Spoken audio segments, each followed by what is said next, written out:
June 2025-এ এই F7 নিয়ে আরো একটা বড় ঘটনা যেটা আপনার মিডিয়াতে আসছে না, এই এয়ার চিফের কাছে ওনার কাছে বলা উচিত। আর উনি যে বলেছেন গতকাল, উনি যে স্টেটমেন্ট দিয়েছেন, ওই স্টেটমেন্টের মধ্যে অনেকগুলো উনি অনেকগুলো লুকিয়ে দিয়েছেন, অনেকগুলো জিনিস উনি বলতে চাইছেন না। তাহলে বাংলাদেশ এয়ার চিফকে বলতে হবে, বাংলাদেশ মানুষকে জানাতে হবে কি এই জুন 2025-এ কি হলো এই F7 নিয়ে। একটা পাকিস্তানি পাইলট সিমিলার F7 নিয়ে ওরা গেছিল, কিন্তু ওনাকে এজেক্ট করা হলো আর তারপরে তাড়াতাড়ি ওনাকে পাকিস্তান তো বের করে দেওয়া হলো। এটা তো বাংলাদেশ মানুষকে জানতে হবে কি জুন 2025 এই F7 নিয়ে ওখানে কি হয়েছিল আর বাংলাদেশ এটা লোকাচ্ছে কেন, ওটা বলতে হবে। এটা সৎ খবর না ভুল খবর, কেন যে বাংলাদেশ আর্মির মধ্যে কোনো জিনিস কোনো বেশি দিন ধরে লোকায় না। তাহলে এটা জুন মাসে যেটা বাংলাদেশে পাকিস্তানি পাইলট এসে এই F7-এ গিয়ে ওই ইজেক্ট হয়েছে, ঝগড়া হয়েছে কেন, কি টার্গেট করছিল ওরা, কাকে মারার চেষ্টা করছিল F7-এ, ওর কি কোনো লিঙ্ক আছে এখানে 21 জুলাইতে? এটা আপনার। অ্যান্ড তৃতীয়ত আপনার বাংলাদেশের চিফ যেরকম আমি বললাম, উনি পুরো কথাটা বললেন না, আরও সিচুয়েশনটাকে উনি কনফিউজ করে দিলেন। উনি ডেথ নাম্বার দিচ্ছেন না, তাই জন্য আপনি দেখাচ্ছেন, আপনি দেখাবেন কি কতগুলো লোক মারা গেল, আমাদের নিহত হয়েছে, ওদের প্রাণের জন্য, আত্মার শান্তির জন্য আমি আমাদের ঈশ্বরের কাছে আমরা প্রার্থনা করব। আর এই যে আমাদের একটা বীর, একটা পাইলট যিনি নিজের প্রাণের বলিদান দিয়েছে, এটা ও চেষ্টা করেছে অনেকবার কন্ট্রোল করার জন্য, ওর হাতে কিছু ছিল না।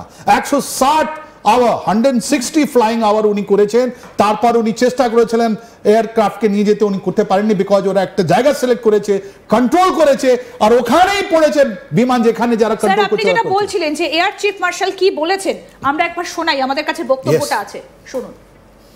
ইয়েস।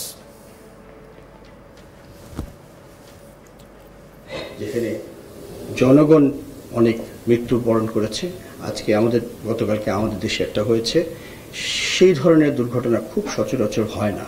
এটা আমাদের জন্য খুবই দুঃখজনক, কিন্তু একটা কথা বলতেই হয়, যখন দুর্ঘটনা হয় সেটা আল্লাহ জানেন কেন, ভালো মন্দ কি আছে এটার ভিতরে।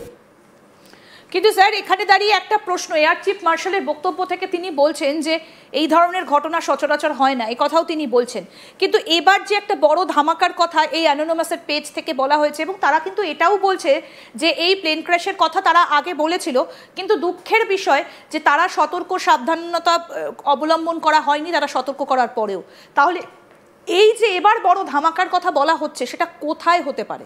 ভেরি নাইস কোয়েশ্চেন, খুব সুন্দরভাবে আপনি প্রশ্নটা করেছেন।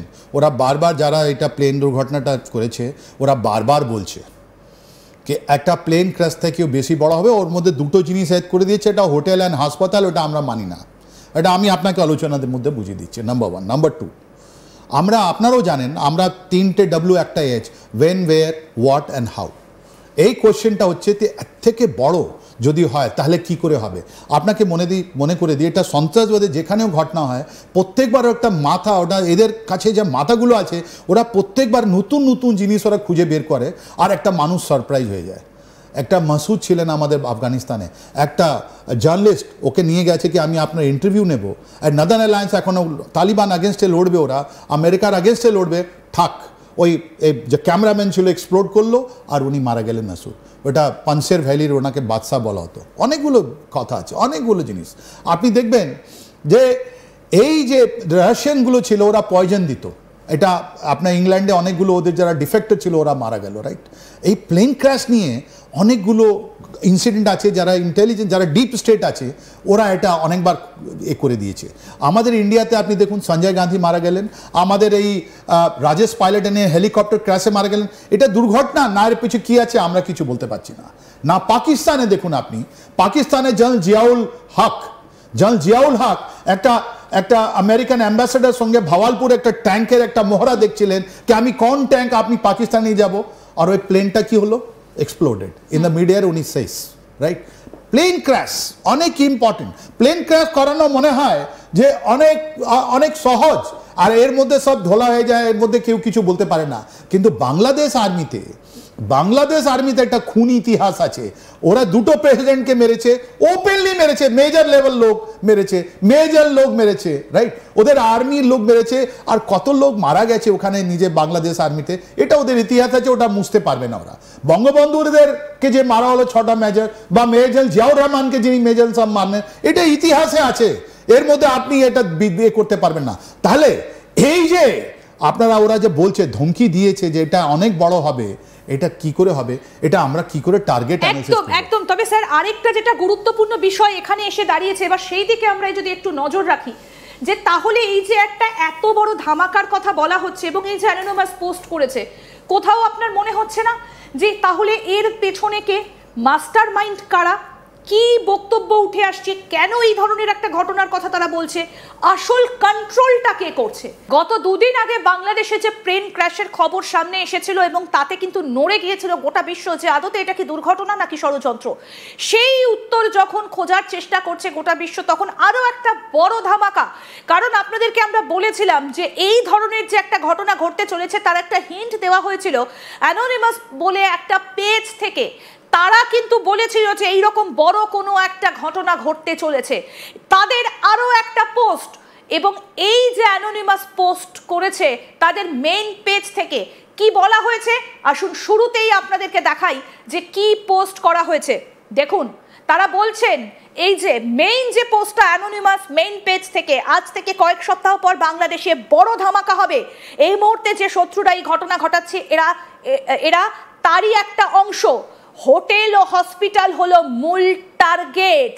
এবং এটা কিন্তু খুব স্পষ্ট, অর্থাৎ যে শত্রুরা এই ধরনের ঘটনা ঘটাচ্ছে, প্লেন ক্র্যাশ করছে, এরা কিন্তু তারই একটা অংশ, অর্থাৎ যারা এই ধরনের একটা বড় ধামাকার পেছনে থাকতে পারে, এবং মূল টার্গেট হচ্ছে হোটেল এবং হসপিটাল। এবং তার সঙ্গে আমি আরো একটা পোস্ট অ্যানোনিমাসের দেখাতে বলবো। দেখুন কি লেখা রয়েছে এই পেজটা থেকে। এই পেজ থেকে আমরা আগে থেকে সাবধান করেছিলাম, কিন্তু এটা লজ্জার যে পুরো বিষয়টা এড়িয়ে যাওয়া হয়েছে।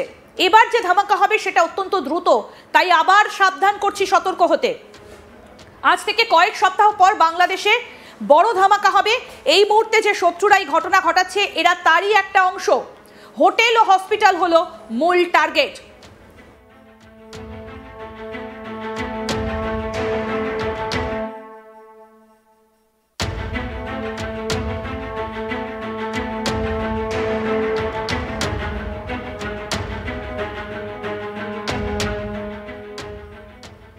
এবং এই যে দুটো পোস্ট, অর্থাৎ এই অ্যানোনিমাস মেইন পেজ থেকে এই পোস্টগুলো করা হয়েছে, আপনাদেরকে একবার মনে করিয়ে দিই যে এই অ্যানোনিমাস কারা।